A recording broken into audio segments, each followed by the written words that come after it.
अस्सलाम वालेकुम, मेरा नाम डॉक्टर सबाहत खान है। मैं जनोवा IVF सेंटर में एज IVF कंसल्टेंट प्रैक्टिस कर रही हूँ। यहाँ डेली मैं अपने IVF क्लिनिक में इनफर्टिलिटी के पेशेंट्स जब डील करती हूँ तो मैंने देखा है कि उसमें 3 to 4% केसेस मैंने देखे हैं इनफर्टिलिटी के जो मेरे पास आते हैं, उसमें कुछ ना कुछ एंडोमेट्रियोसिस के केसेस या कुछ एलिमेंट होता है उनमें, उन पेशेंट्स में।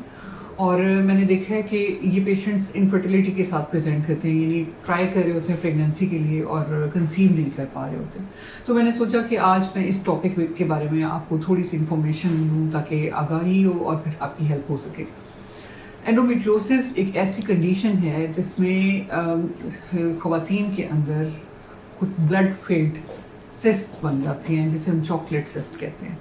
ये बनती क्यों है? जब ख़वातीन को माहवारी आती है, वो ब्लीड करती हैं, तो कुछ माहवारी का खून उनके पेट के अंदर भी जमा होता है, वहाँ पे भी स्पिल करता है और वहाँ पे एंडोमेट्रियोटिक स्पॉट्स बन जाते हैं।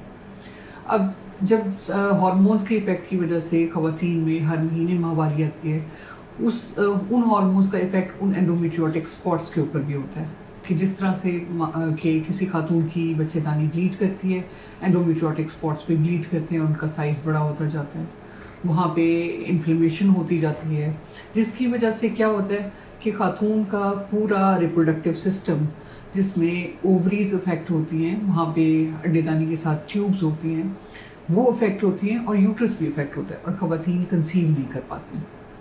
अब इसका इफ़ेक्ट कैसे होता है? 2-3 तरह से हो सकता है कि बाज़-औक़ात ये होता है कि अंडेदानी के अंदर ये खून की थैलियाँ बन जाती हैं, जिन्हें हम चॉकलेट सिस्ट या एंडोमेट्रियोमास कहते हैं। इनका साइज़ बड़ा होता जाता है, जिसकी वजह से जो अंडेदानी का बाकी हेल्दी हिस्सा होता है वो ठीक से काम नहीं कर पाता, अंडे नहीं बनते और उसकी वजह से प्रॉपर ओवुलेशन नहीं होती, ख़वातीन कंसीव नहीं करती।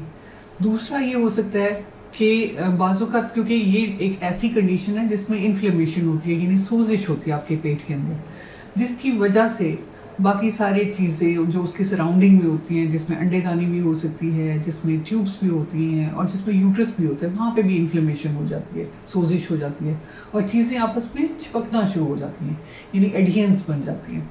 अब इन एडहेंस की वजह से क्या होता है, जुड़ाव पैदा होता है और बाज़-औक़ात ख़वातीन की ओवरीज यानी अंडेदानी उन जुड़ाव के अंदर फंस जाती है, अंडा निकलता है लेकिन वो ट्यूब तक नहीं पहुँच पाता। बाज़-औक़ात ट्यूब्स उन एडहेंस के अंदर फंसी होती हैं, जिसकी वजह से ट्यूब्स की पेटेंसी यानी ट्यूब्स खुली नहीं रहती। अक्सर आपने सुना होगा कि ट्यूब्स ब्लॉक हो जाती हैं। तो ब्लॉक किस वजह से होती हैं? इसी इन्फ्लेमेशन की वजह से या कोई इन्फेक्शन की वजह से। तो एंडोमेट्रियोसिस में इन्फ्लेमेशन एक चीज़ होती है जिसकी वजह से अक्सर मैंने देखा है कि ख़वातीन की ट्यूब्स ब्लॉक होती हैं।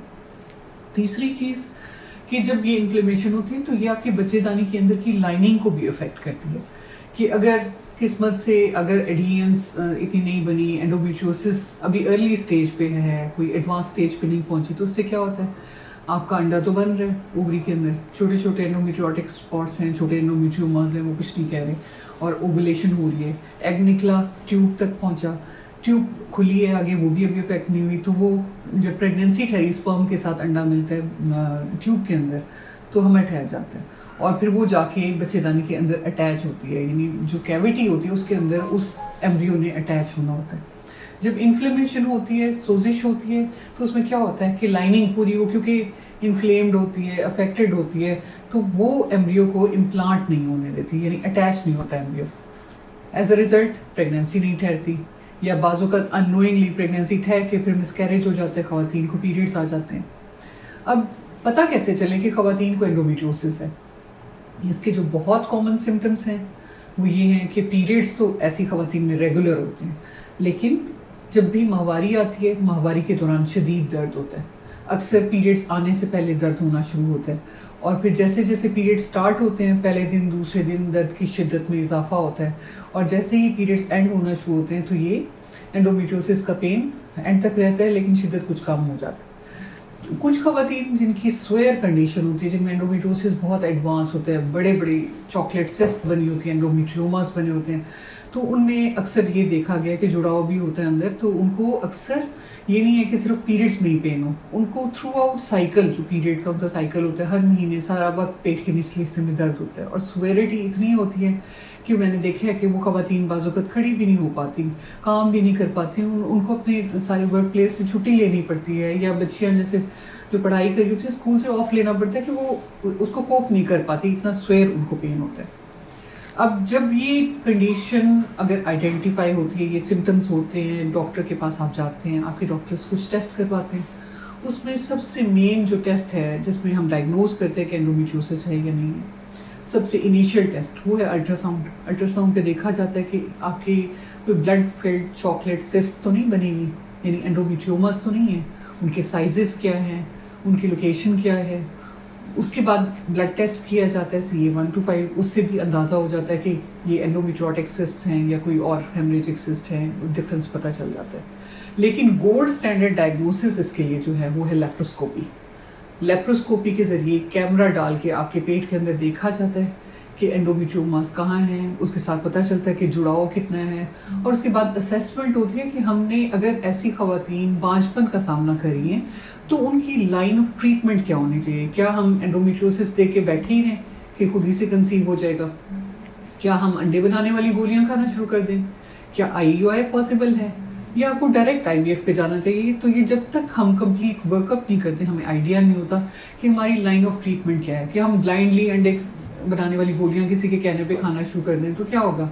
पहले ही आपकी ओवरीज डैमेज्ड हैं, अंडों का रिजर्व कम है, आपकी ट्यूब्स अफेक्टेड है, आपका यूट्रस अफेक्टेड है, आप ऊपर से गोलियां खा खा के अपना रिजर्व और ड्रॉप कर देते हैं। तो एट द एंड जब आप आते हैं एक्सपर्ट्स के पास तो उस वक्त हम कहते हैं कि sorry you are too late, यानी इतना लेट आप हो गए हैं कि आपकी ओवरीज डैमेज हो गई हैं, आपके अंडे ख़त्म हो गए हैं, तो अब हम IVF भी किस तरह से करें? तो ये प्रॉपर एक्सपर्ट्स से मिल के, IVF कंसल्टेंट से मिल के आपको फर्टिलिटी वर्कअप करना होता है, उसमें सारा देखना होता है, आपका इंडिविजुअलाइज्ड प्लान।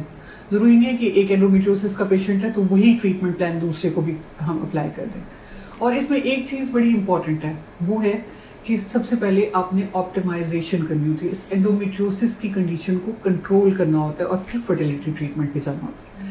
अगर ऐसा हो कि जी एंडोमेट्रियोमा देख लिया, चलो चलो IVF करो, तो क्या उसका नतीजा निकलेगा? ज़ीरो। तो इसलिए एंडोमेट्रियोसिस को मेडिकली भी ट्रीट किया जाता है। हम अक्सर IVF कंसल्टेंट्स प्रेफर करते हैं कि अगर हो सकता है तो हम इस कंडीशन को दवाइयों के ज़रिए, टीकों के ज़रिए कंट्रोल करें और फिर फर्टिलिटी ट्रीटमेंट पे जाएं। लेकिन बाज़ औक़ात अगर ये एंडोमेट्रियोमास का साइज़ बहुत बड़ा होता है तो ऐसे केसेस में सर्जरी ऑफर करते हैं, सर्जिकली क्लियर करके, और फिर हम फर्टिलिटी ट्रीटमेंट में ऐसे केसेस में जो जिनमें स्टेज 3 स्टेज 4 एंडोमेट्रियोसिस होते हैं, यानी बहुत एक्सटेंसिव एंडोमेट्रियोसिस होता है, हर चीज़ चिपकी होती है, एंडोमेट्रियोमास होते हैं, तो ऐसे केसेस में हम एंडोमेट्रियोसिस के ट्रीटमेंट के फ़ौरन बाद IVF का ट्रीटमेंट सजेस्ट करते हैं। एक और इम्पॉर्टेंट टिप है कि जब आप एंडोमेट्रियोसिस का ट्रीटमेंट कराते हैं, सपोज आपको सर्जरी आपके डॉक्टर ने सजेस्ट की है, तो ये नहीं करना कि आपने सर्जरी करके उसको ठीक किया उसके बाद बैठ गए हैं 6 महीने कि चलो भी 6 महीने अभी सर्जरी हुई है तो 6 महीने बाद हम फिर कराएंगे, बीच में कोई ट्रीटमेंट नहीं। तो ये कंडीशन ऐसी है जो ख़त्म नहीं होनी है, आपके अंदर एक टेंडेंसी है इसकी।